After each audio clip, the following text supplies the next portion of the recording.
Assalamualaikum warahmatullahi wabarakatuh. Hello class, good morning. Welcome back with Timi Mahmuda. How are you class? Do you fine? Okay, good. Today we would like to study English. Before we start our material, let's pray basmalah together. Bismillahirrahmanirrahim. You have to health in your house so you can study in good condition. Okay, are you ready to study English today? Okay, that's right. Sebelumnya, saya akan membacakan beberapa tujuan pembelajaran pada pertemuan hari ini. Tujuan pembelajaran yang pertama, siswa dapat mengembangkan rasa ingin tahu dan aktif pada pembelajaran. Tujuan pembelajaran yang kedua, siswa dapat memahami bagaimana cara membuat surat secara formal. Tujuan pembelajaran yang ketiga, siswa dapat menjelaskan bagaimana cara membuat surat secara formal. Tujuan pembelajaran yang keempat, siswa dapat menyelesaikan masalah yang berkaitan dengan pembuatan surat secara formal. Today, our next meeting, dan hari ini kita akan membahas tentang invitation. Invitation ini termasuk dalam jenis teks short functional text. Apakah kalian tahu apa itu short functional text? Nah, short functional text yaitu sebuah teks singkat yang memberikan informasi tentang sesuatu yang menyangkut dengan kehidupan sehari-hari. Sebelumnya, apakah kalian tahu apa itu invitation? Ya, invitation adalah sebuah undangan. Jenis undangan itu terbagi dari dua jenis. Ada formal invitation dan informal invitation. Dan hari ini kita hanya membahas mengenai formal invitation. A formal invitation is an invitation which follows a dignified form, tone, or style in agreement with the established norms, customs, or values.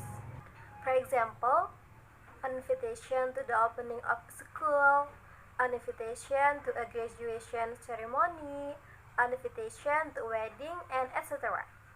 Sesuai dengan namanya, formal invitation merupakan undangan yang bersifat formal dan resmi.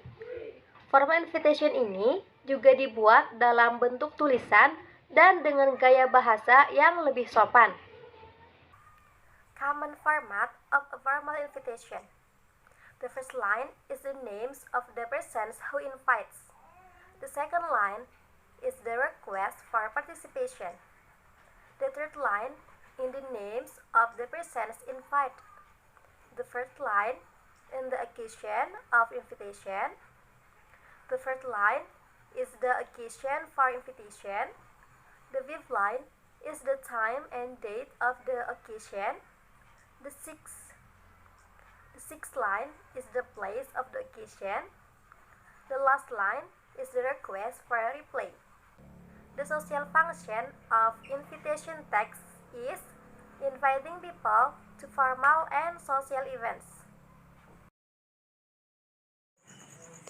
Di sini ada beberapa contoh penggunaan formal invitation.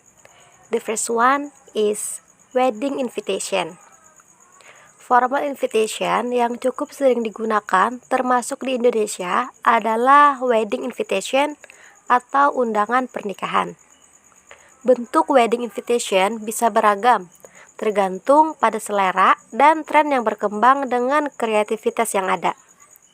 Namun pada dasarnya, wedding invitation terdiri dari nama pengantin yang akan menikah, informasi kapan dan di mana pernikahan akan diadakan, serta nama orang yang diundang. Di Indonesia sendiri, wedding invitation biasanya mencantumkan nama orang tua dari masing-masing calon mempelai. Di undangan tersebut juga biasanya menyebutkan calon mempelai tersebut anak keberapa dari orang tua, seperti putra pertama, putri kedua, dan seterusnya. Pada beberapa wedding invitation, sering dimasukkan juga doa-doa yang bermaksud mengharapkan kelancaran dan berkah pada pernikahan. Dan ini adalah salah satu contoh wedding invitation. And then the second is business meeting invitation. Penggunaan formal invitation yang juga cukup sering kita temui adalah saat memberikan undangan untuk business meeting atau pertemuan bisnis. Biasanya, formal invitation ini diberikan untuk rekan bisnis saat hendak melakukan rapat-rapat penting. Dan formal invitation untuk business meeting biasanya membutuhkan konfirmasi kehadiran sebelum acara berlangsung, atau biasanya disebut RSVP. Sehingga pihak yang diundang harus menyampaikan konfirmasi bisa hadir atau tidak. Dan ini adalah salah satu contoh formal invitation untuk business meeting.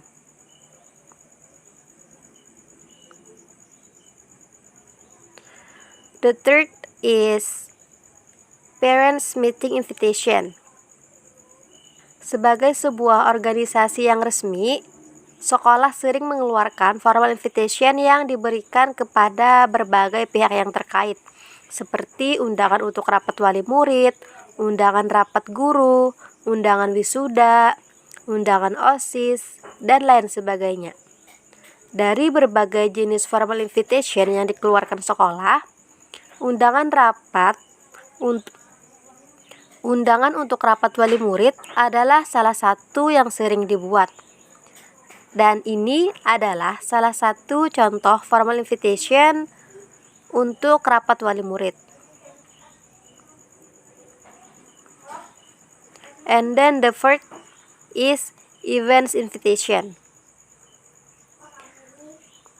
Penggunaan formal invitation yang sering ditemui adalah undangan untuk events atau acara dan kegiatan tertentu. Biasanya, formal invitation ini ditujukan agar orang yang diundang turut serta dan berpartisipasi dalam acara yang akan digelar. Formal invitation ini bisa berupa undangan untuk acara seminar atau kegiatan dengan tema-tema tertentu, seperti kesehatan dan sosial. Dan ini adalah salah satu contoh events invitation.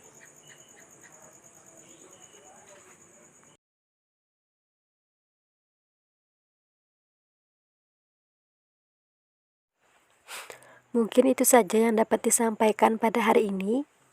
Jadi kesimpulannya adalah, hari ini kita belajar tentang invitation. Dan invitation ini termasuk dalam jenis short functional text. Dan invitation terbagi dari dua jenis, yaitu formal invitation dan informal invitation. And the social function of formal invitation is to invite people to attend a certain formal event. Jadi, fungsi undangan formal ini untuk mengundang seseorang agar berhadir dalam acara formal atau resmi. Dan contoh acara yang dapat digunakan dalam formal invitation seperti acara perkawinan, pertemuan bisnis, undangan rapat wali murid, undangan rapat guru, undangan wisuda atau kelulusan, undangan OSIS, acara seminar, dan sebagainya. Dan sesuai namanya, formal invitation merupakan undangan yang bersifat formal dan resmi. Jadi, formal invitation ini dibuat dalam bentuk tulisan dan gaya bahasa yang lebih sopan. Dan pertemuan selanjutnya kita akan membahas tentang accepting and declining formal invitation dan example of informal invitation. That's all for today. Thank you for watching this video. I hope this video can useful for you all. I apologize if I have mistake in my explanation, and if you still don't understand, you can ask me later. That's all for me. Bye. Assalamualaikum warahmatullahi wabarakatuh. Dan untuk meningkatkan kemampuan kalian dalam berbahasa Inggris, saya akan memberikan tugas.